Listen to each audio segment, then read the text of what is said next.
আচ্ছা স্যার, আপনার বিয়ে করতে ইচ্ছা করে না? কুপুর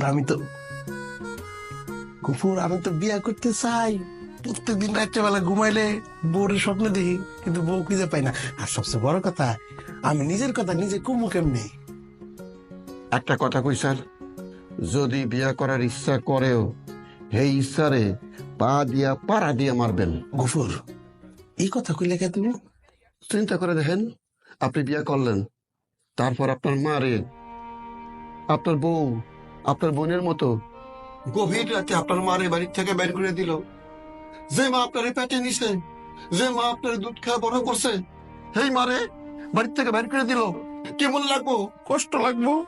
মায়ের এক ধার দুধের দাম কাটিয়া গায়ের দাম পাপস বানাইলে ঋণের শোধ হইব না। সেই মারে বাড়ির থেকে বের করে দিল, পারবেন সহ্য করতে? জীবনও পারবো না। তাহলে বিয়ার দরকার নাই, বিয়ে করার ইচ্ছারে গলা চিপটা মারেন। মাইরে ফেলাইছি। আসি স্যার। ভালো থেকো গফুর। আপনার বোন রে কইন আমার চাকরিটা জানি না খায়, আচ্ছা, প্লিজ। চাকরি খেলে আমি না খাই মরব। তুমি এত ব্যাকুল কেন? আমি আছি না, তোমার চাকরি কে খাবে আমি দেখবো। আচ্ছা প্লিজ। ভালো থাকি।